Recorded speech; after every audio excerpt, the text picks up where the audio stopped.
The space race was a competition of economics, technology, and politics. In the 1960s, the United States and the Soviet Union were both seeking higher ground. Each country was stockpiling nuclear arms and advancing missile technology. The Soviets had been the first to orbit both a satellite and a human. They were clearly ahead. I'm NASA Administrator Jim Bridenstine. For 5 years, I served in the U.S. Congress on the Science Committee, which oversees NASA. Written on the wall is a scripture: where there is no vision, the people perish. On May 25, 1961, President John F. Kennedy presented Congress with the most inspirational vision in history, and he gave it a deadline. I believe that this nation should commit itself to achieving the goal before this decade is out of landing a man on the moon and returning him safely to the Earth. This vision was placed in jeopardy when, in 1967, the Apollo 1 fire killed Gus Grissom, Ed White, and Roger Chaffee. And then in 1968, the uncrewed Apollo 6 mission also failed. Still, the Soviets planned to fly around the moon as early as the end of 1968. So NASA made aggressive and even dangerous plans.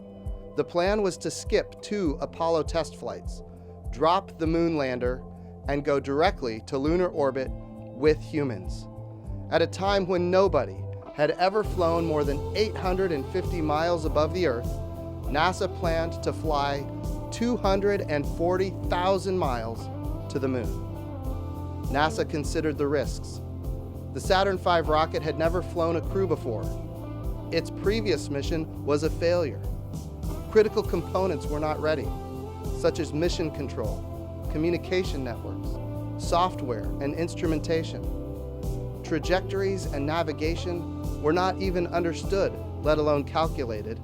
An astronaut crew and a flight control team were not trained, and there was no ability to recover the crew if they returned at all. Finally, without a moon lander, Apollo 8 would have only a single engine. It would need to be reignited many times to get to the moon, to enter lunar orbit, to change orbits while at the moon, to exit lunar orbit, and to fly back to Earth.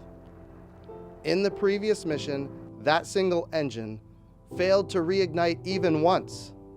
If it failed now, our astronauts would be lost forever. The optimum Earth-Moon alignment would place Apollo 8 in orbit around the moon in just 4 short months. A dangerously aggressive schedule, given all that was needed to be accomplished. Even more worrisome, our astronauts would be in lunar orbit on Christmas Day. Any failure would wreck Christmas for the entire nation. NASA worked overtime, and NASA was dedicated. The engines are on. 4, 3, 2, 1, 0. We have commit. We have liftoff. We have cleared the tower.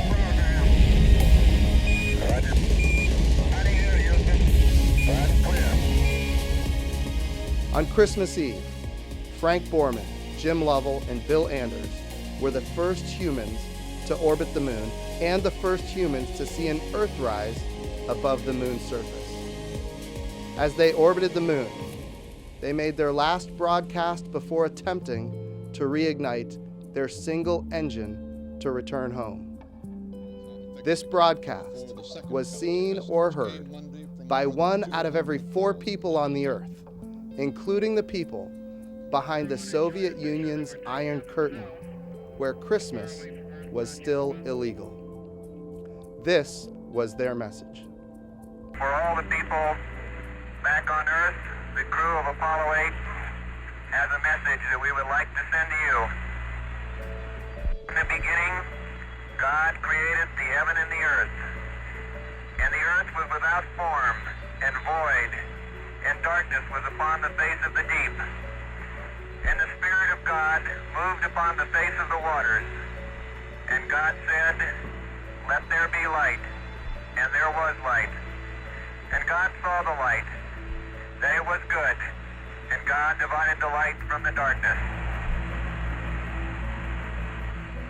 And God called the light day, and the darkness he called night, and the evening and the morning were the first day.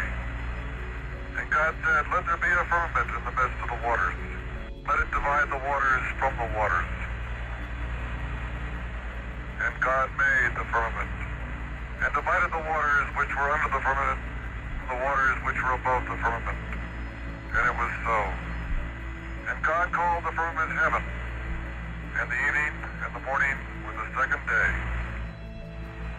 God said, let the waters under the heaven be gathered together into one place, and let the dry land appear, and it was so.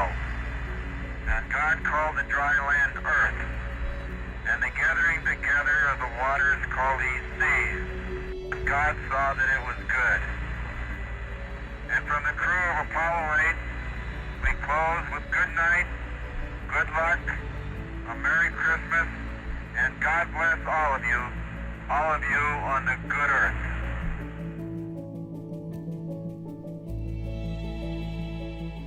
Today, we are still striving for higher ground.